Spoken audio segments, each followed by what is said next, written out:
Olá, meus queridos irmãos. Fui convidada pela irmã Dicilene para estar aqui falando sobre conflitos na família. Fiquei muito feliz pelo convite e estou aqui me derramando na presença de Deus e pedindo a Ele que me direcione naquilo que Ele quer falar aos nossos corações através dessa mensagem. Vamos orar, vamos pedir a Deus orientação. Pai querido, muito obrigada, Senhor, pelo privilégio que eu tenho de estar aqui mais uma vez falando aos corações, Senhor. Usa-me de acordo com a tua vontade e o teu querer e realiza através de mim, Senhor Deus, o ensinamento que tu queres trazer a cada um que assistir a esta mensagem. Ó Pai, aqui está a tua serva, Senhor, fala através de mim. Eu oro assim em nome de Jesus. Amém. Amém? Como eu falei, eu fico muito agradecida, irmã Dicilene, por ter me convidado para participar desse projeto. E queria começar dizendo que os conflitos, eles podem atingir qualquer lar. Todos os lares estão propensos a terem conflitos. E hoje nós falaremos sobre um conflito que aconteceu numa família que nós conhecemos, que é a família de Isaac. Por isso nós vamos abrir as nossas Bíblias e vamos ler Gênesis 25, do 19 ao 28. Vamos lendo gradativamente, tá? Vamos lendo gradativamente. Diz assim a palavra do nosso Deus. Gênesis 25, 19. Os descendentes de Isaac. E estas são as gerações de Isaac, filho de Abraão. Abraão gerou a Isaac, e era Isaac da idade de 40 anos, quando tomou a Rebeca, filha de Betuel, arameu de Padã-Arã, irmã de Labão arameu, por sua mulher. E Isaac orou instantemente ao Senhor por sua mulher, porquanto era estéril. E o Senhor ouviu as suas orações, e Rebeca, sua mulher, concebeu. E os filhos lutavam dentro dela. Então disse: se assim é, por que sou eu assim? E foi-se a perguntar ao Senhor. E o Senhor lhe disse: 2 nações há no teu ventre, e 2 povos se dividirão das tuas entranhas, e um povo será mais forte do que o outro, e o maior servirá ao menor. Queridos, quando a gente lê que 2 povos estão no ventre daquela mãe, a gente já começa a se preocupar. A gente já começa a entender que algo vai acontecer, porque 2 nações estavam já lutando desde o ventre de Rebeca, e o maior serviria ao menor. E aí eu fico pensando, se os pais já sabiam disso, por que não buscar a orientação do Senhor para que a coisa acontecesse de forma natural? Eles sabiam disso, mas o que nós vemos de mais impacto nessa família é o pai preferia o mais velho e a mãe preferia o mais novo. Isso a gente vê em Gênesis 25, verso 28. Vamos ler. Gênesis 25, versos 28, diz assim, vou ler no 27, e depois, 27, e cresceram os meninos, e Esaú foi varão perito na caça, varão do campo, mas Jacó era varão simples, habitando em tendas, e amava Isaque a Esaú, porque a caça era de seu gosto. Mas Rebeca amava Jacó. talvez porque Jacó ficasse mais próximo a ela.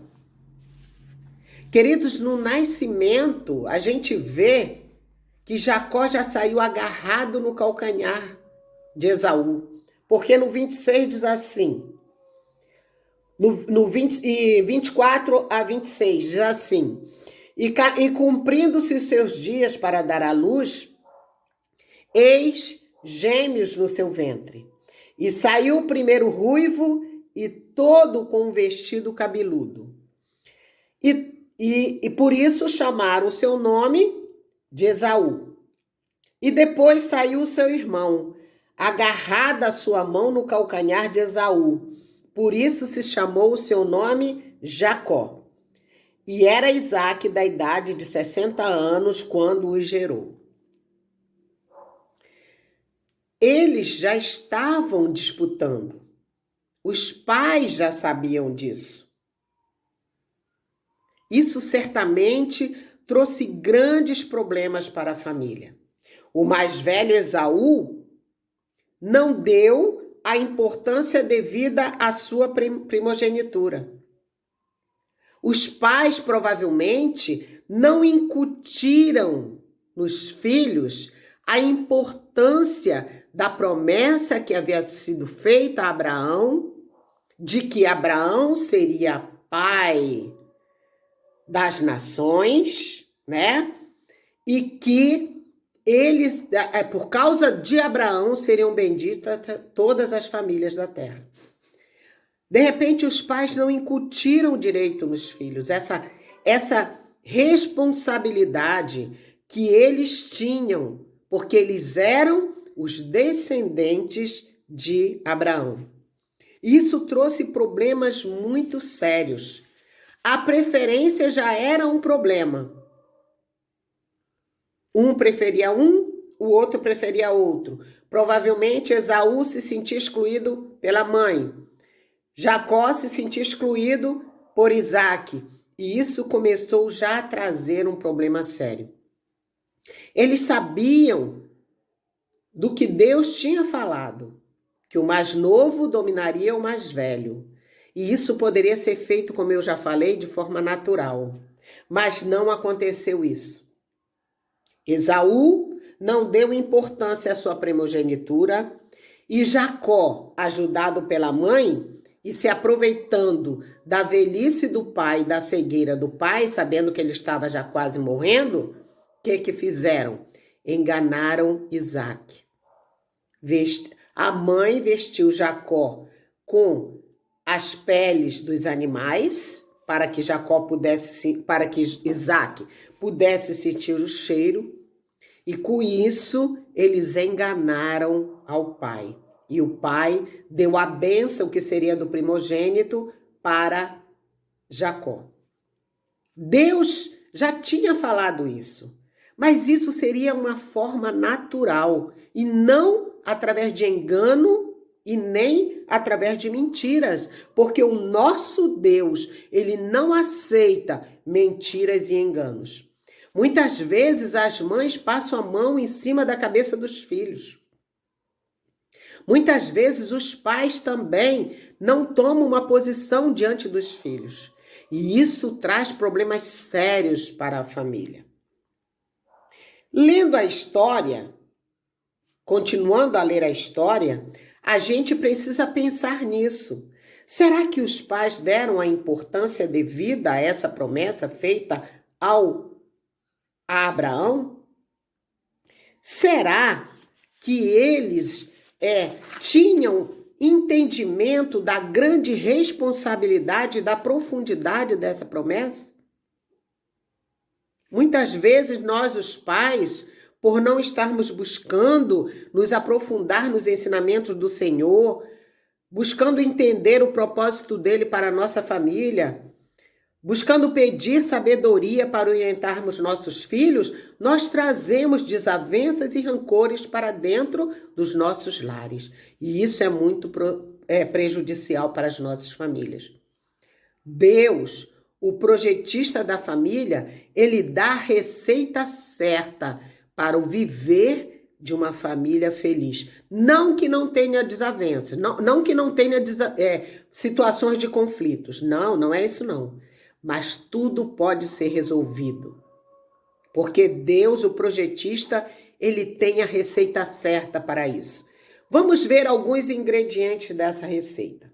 Primeiro, amor uns pelos outros. Deus, ele nos dá essa demonstração de que nos ama, de que cuida de nós, de que se preocupa conosco, tanto que ele deu o seu único filho para morrer por nós. E ele renova a sua misericórdia a cada manhã sobre nós. E é isso que Lamentações de Jeremias fala no capítulo 3, nos versículos 22 e 23. Vamos ler sobre isso. Jeremias fala sobre isso. Ele diz assim, Jeremias 3, 22, 23, diz assim, vamos ler. As misericórdias do Senhor são a causa de não sermos consumidos, porque as suas misericórdias não têm fim. Novas são a cada manhã. Grande é a tua fidelidade. Isso é preocupação de Deus para conosco, o renovar da sua misericórdia por cada um de nós. Isso é amor, isso é cuidado. Por que não sermos misericordiosos para com os membros da nossa família também? Por que não entendermos o que se passa com cada um? Uma outra demonstração de amor de Deus por nós é nunca nos deixar sozinhos. E isso está lá em Isaías. Se nós formos em Isaías, nós vamos encontrar isso. Isaías 41, verso 10, diz assim, Isaías 41, verso 10, diz assim, não temas, porque eu sou contigo. Não te assombres, porque eu sou teu Deus.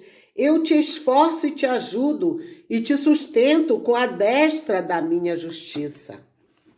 Porque os membros da família não ajudam um ao outro. Porque os membros da família não sustentam um ao outro, não dão um ombro um ao outro para que possa, então, essas desavenças, essas coisas ruins sejam jogadas por terra. Então, Deus nos dá essa demonstração. Queridos, assim devem proceder os membros de uma família. Preocupar-se uns com os outros, cuidar uns dos outros, sentir a dor do outro, querer o melhor para o outro. Mas isso nem sempre acontece, irmãos. Segunda coisa que Deus nos mostra o seu grande amor por nós, e Ele, que é o projetista da família, quer que haja nos nossos lares, é o respeito. Respeito. Em Efésios 6, de 1 a 4, fala sobre isso.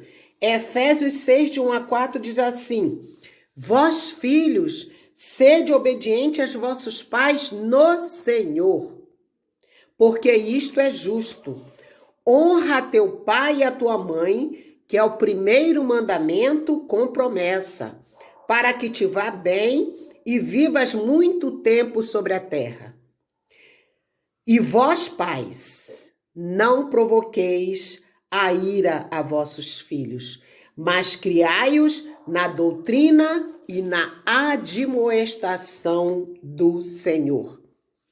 Como a família entenderá isso se não for através dos ensinamentos dentro de casa? Como se respeitarão se não houver respeito entre os pais para com os filhos e dos filhos para com os pais? Respeito entre o casal, é necessário isso. Os filhos estão vendo que o pai respeita a mãe, que a mãe respeita o pai e que os respeita também. Isso traz paz ao lar. Infelizmente, não temos visto isso. E o terceiro ingrediente dessa receita é o temor a Deus. Como a família vai ter temor a Deus se os pais não o tiverem? É dever dos pais serem tementes a Deus e incutir esse temor nos filhos. Em Deuteronômio 11, de 18 a 21, o Senhor fala isso. O Senhor diz assim, de 18 a 21, ponde, pois, estas minhas palavras no vosso coração e na vossa alma, e atai-as por sinal na vossa mão, para que estejam por testeiras entre os vossos olhos. E ensinai-as aos vossos filhos, falando delas assentado em tua casa, e andando pelo caminho, e deitando-se e levantando-se, e escreve-as nos umbrais das tuas casas e nas tuas portas, para que se multipliquem os vossos dias e os dias de vosso filho na terra, que o Senhor jurou a vossos pais dar-lhes como os dias dos céus sobre a terra. Ponde por testeira. Deus ordena que primeiro os pais coloquem a palavra dele no coração e na alma, para depois, então, ensiná-las aos seus filhos. Queridos, vendo o exemplo dos pais, os filhos seguirão. Isso é fato. Mas isso somente acontecerá se os pais diariamente estiverem mostrando a esses filhos que são tementes a Deus. De que forma? Culto doméstico, leitura da palavra, um cântico espiritual, orações, meditação naquela palavra que foi lida. Isso é importante os filhos verem. E aí, isso está trazendo o Senhor para habitar no nosso lar. Porque, amados, se os pais forem carnais, os filhos também o serão. Mas se os pais forem espirituais, ensinando seus filhos a também o ser, e se afastando de toda a carnalidade, afastando toda a carnalidade da família, todos os membros estarão debaixo da proteção de Deus. E mesmo que os conflitos apareçam, serão resolvidos através de diálogo e entendimento, porque o arquiteto da família estará tocando nos corações e trazendo paz na solução desses conflitos. Voltando à família de Isaac. Essa preferência dos pais por um dos filhos trouxe discórdia entre eles, ocasionando ira em Esaú, que era o mais velho, que deixou a sua primogenitura para lá porque talvez não tivesse tanto ensinamento de Deus. Buscou outras mulheres que não eram de acordo com a vontade de Deus. E Esaú se irou tanto que quis matar o seu irmão. E isso ocasionou a fuga de Jacó. Mas Jacó também não era santo. Ele era um enganador. Em conivência com sua mãe, ele enganou o pai. E por isso, ele tinha que ter muitas experiências com o Senhor para mudar. E ele teve essas experiências. Experiências da visão da escada de Betel, onde ele via os anjos descendo e subindo. Ele entendeu que ali era um lugar onde habitava o Senhor. E quando o Senhor falou com ele ali, ele entendeu isso, que ele era o responsável, que ele precisava mudar, porque ele seria o pai, de muitas nações. Ele sentiu na pele o ser enganado por Labão, o irmão de Rebeca. Ele trabalhou em dobro, de Raquel. Ele trabalhou em dobro por Raquel. Primeiro foi lhe dado Lia. Depois ele trabalhou mais 7 anos para ter Raquel.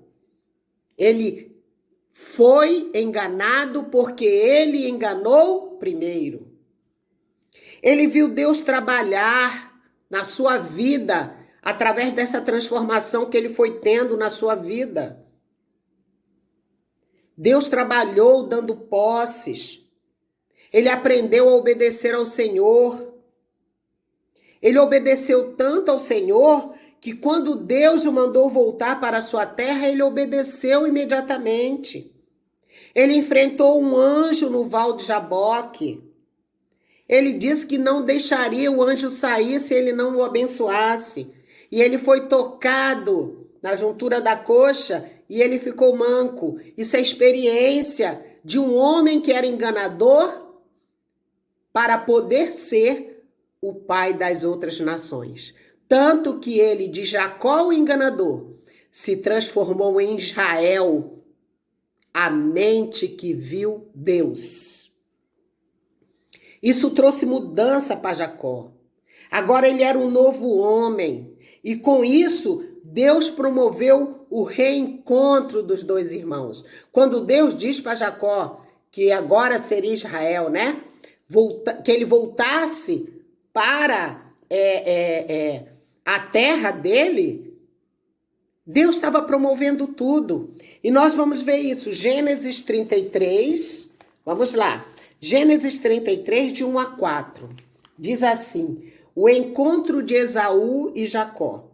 E levantou Jacó os seus olhos e olhou, e eis que vinha Esaú e 400 homens com ele. Provavelmente Jacó tremeu. Então repartiu os filhos entre Léia e Raquel e as duas servas. E pôs as servas e seus filhos na frente, e a Léia e a seus filhos atrás, porém a Raquel e José os derradeiros. E ele mesmo passou adiante deles, e inclinou-se à terra 7 vezes. Ele foi chegando perto de Esaú e foi se inclinando 7 vezes, até que chegou a seu irmão. Então Esaú correu-lhe ao encontro e abraçou-o, e lançou-se sobre seu pescoço, e beijou-o, e choraram. O choro da reconciliação. Houve reconciliação. E apesar dos dois não morarem juntos no mesmo território, eles acertaram as suas diferenças. Quando Deus agiu, trabalhou na vida de Jacó, transformando aquela vida, transformando provavelmente também a vida de Esaú. E aí houve a reconciliação. Deus faria tudo naturalmente. Amados, conflitos acontecerão em qualquer família. Mas o que precisa ser feito é pedir, como eu falei antes, para Deus habitar no lar e não visitar. Não é visitar, é habitar, é morar ali. E Deus só habita nos nossos lares quando os membros da nossa família são verdadeiros adoradores dele. O lar que é adorador, ele recebe a proteção do projetista da família. Os conflitos vêm sim, mas nenhum se sustenta, porque o Deus protetor, o Deus sustentador, o Deus solucionador de problemas, ele opera sem demora e não deixa que o inimigo atue naquele lar, porque aquele lar é consagrado a ele.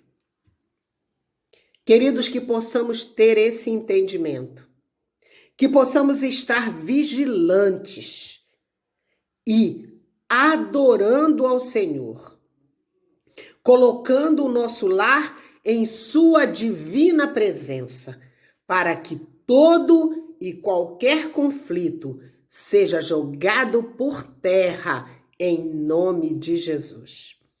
Que possamos ser donos de lares consagrados ao nosso Deus. Vamos orar.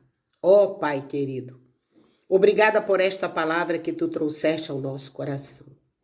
Obrigada, Senhor, porque tu tens nos dado entendimento daquilo que tu queres nos nossos lares. Ó Deus, habita nos nossos lares. Queremos consagrar o nosso lar a ti, para que, mesmo que venham as situações difíceis, que tu atues e que tu jogue por terra toda e qualquer desavença que possa existir no nosso lar. Ó Deus querido, trabalha em nossas vidas, trabalha nos nossos lares e faz a tua vontade e o teu querer, porque os nossos lares são consagrados a ti. Essa é a minha oração, em nome de Jesus. Amém. Amém, queridos, que nossos lares possam estar sempre na presença do nosso Deus.